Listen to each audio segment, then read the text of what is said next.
The Clemson Tigers have won a home game. Clemson's won their first home game against a Power 4 opponent since Virginia in October of 2024. They beat Florida State 24-10. And it feels good to finally win a game, doesn't it? Clemson has been bad, no doubt. They've also been unlucky, though. And so I want to show this. If you're not already subscribed to this channel, please do so. I showed this in my ACC Power Rankings, but I'm going to show it again here. At the very bottom, the horizontal is meaningless. The very bottom, you see wins above or below win expectancy. Clemson should have won at least 2 more games just based on win expectancy, which is, how many, just given all the stats of a game, how likely was that team to win? Clemson finding ways to lose. Some of it self-inflicted, a lot of it self-inflicted, but some of it's just bad luck, bad call against Duke, or I don't even know if it was a terrible call, but unlikely call on that pass interference against Duke.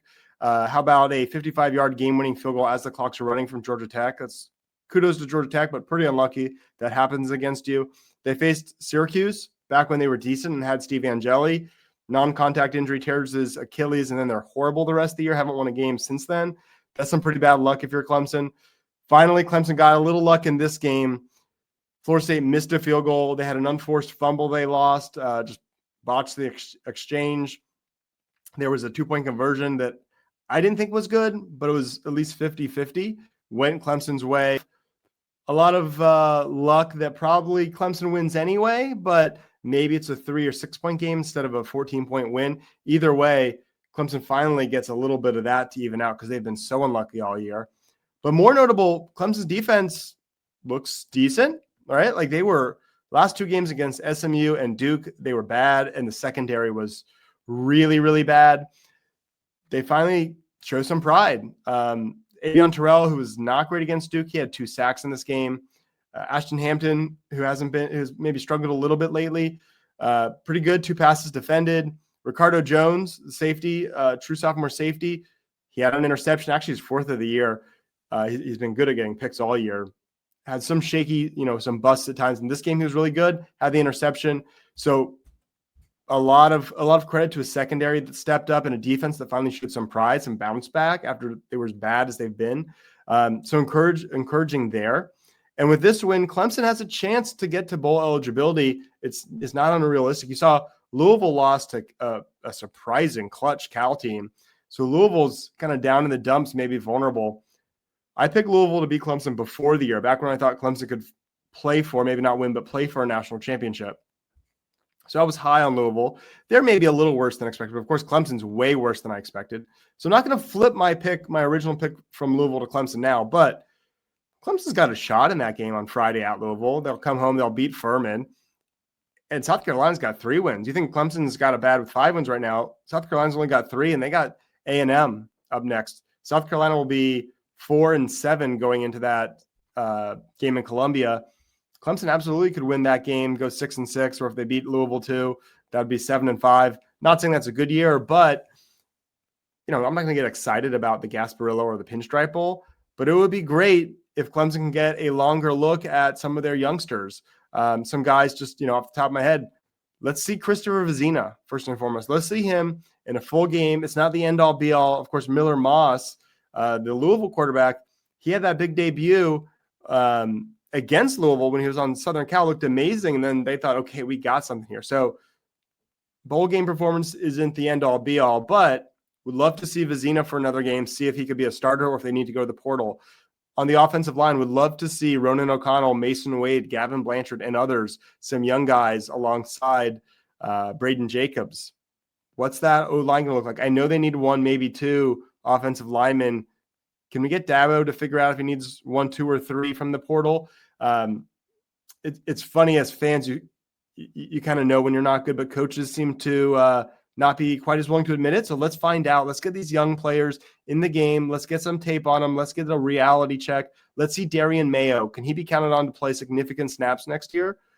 If they lose TJ Parker and or Will Helt, I like Jaheim Lawson, but is Lawson and Helt, is that enough at defensive end? If you lose Helt and Parker, are you going to trust Mayo? Are you going to go to the portal? It would be good to see. Would be good to see Darian Mayo. What about Amari Adams? Does he look like he's ready to play big time snaps?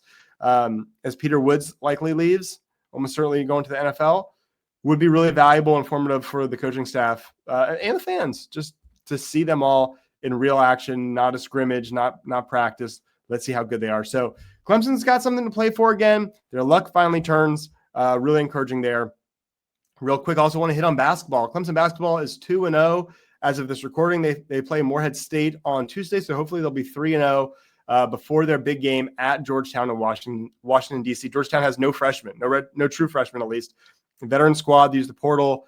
They redshirted some guys. They went out and they beat Maryland by 10. That's going to be a tough game in our first true test. But from what we've seen so far, this Clemson basketball team looks pretty good. 43% of their field goal attempts have been from three. That's kind of on the lower side. It's not as bad as I thought. I thought it might be very, very low. But they don't have really a dead-eye three-point shooter that is your go-to. But I think Justin Porter, who's 4 for 11 so far, that's 36%. I think he's going to be the guy who shoots a lot of threes for Clemson. He leads the team with 11 so far. Borderline, he's like a chucker. He has not made a two-point shot all season. Just free throws and three-pointers. He's going to be the main kind of shooter. But beyond that, this team's been really encouraging. The post play has been awesome. Nick Davidson, 6'10", he's the center, but he's finesse kind of sounds negative, and I don't mean it negative, but he's a little bit more finesse skill guy than just a true post. RJ Godfrey, 6'7", he's taking the opening tip. He's kind of hiding out on the baseline, catching the ball, making great post moves with both strength, but also post moves. He's developed those. Last time we saw him, those were starting to come along in that tournament run, that Elite Eight run.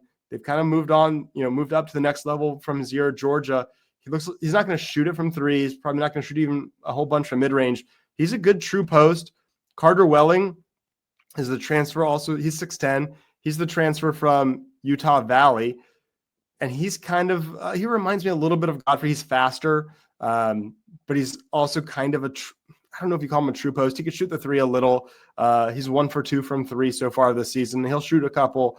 So he's not quite like Godfrey in that respect, but he's a guy who's going to make his living around the basket. Big rebounds, big block shots, dunks. This team's got some depth in that front court with those three, and I think that's where their strength is.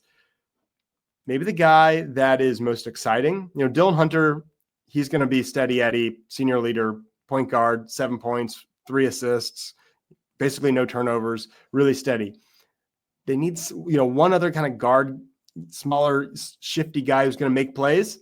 Ace Buckner, obviously a legacy Clemson guy, not a 5-hard Dabo, right? Not a charity thing. This guy's an awesome player. He could drive to the basket. He's got a mid-range game. He attacks. He's smart, doesn't turn the ball over. Ace Buckner has been really, really good. He has this number this can't stay. This is sample size of 2 games, but a 144.7 offensive rating. Anything above 105 or so is really good. His is insane, completely unsustainable, but he's been awesome. He's 10 for 12 on 2-pointers, also unsustainable. But he's been fantastic, attacks the basket, really good player. He's 6'3", 180 pounds, redshirt freshman. I think Ace Buckner is going to be the number 1 guard off the bench. 2 true freshmen who've got a lot of buzz have been Zach Foster and Chase Thompson. They haven't looked bad per se, but I don't think they're ready to be 1 or 2, guys, the first or second guys off the bench. I think they're a little deeper into the bench than that. I think Carter Welling and Ace Buckner are your kind of studs off the bench. So you got 7 guys right there with your 5 starters. Carter Welling is the post off the bench. Ace Buckner is your guard off the bench. Do you feel really good about adding Mutta Johnson, transfer from UAB, another guard, kind of a wing? He's a bit taller. He's it's only an inch taller. He's 6'4". I guess with his afro, he seems taller, but that's 8 guys. This team is actually legitimately deep. Add in the 2 freshmen, it's 10, but even at just 8. Last year, they lost Dylan Hunter, had no depth and kind of fell apart. This year, they don't have the star power to make an Elite Eight run, I don't think. But they've got the depth that they should be 12-6 in the ACC, 5th or so in the conference. I think they're a tournament team. But it's a lot of fun. They're fun to watch. And after this bad football season, a breath of fresh air. Hopefully the football team could finish strong with wins over maybe Louisville, definitely Furman, and should be South Carolina. And the basketball team could keep cruising because they look really good. Let me know what you think of the basketball team. And as always, go Tigers. Thank you to our sponsor, Ready Vets. If you live in the upstate and have a dog or cat that needs immediate care, Ready Vets is the place to go. If you enjoyed this, please like and subscribe.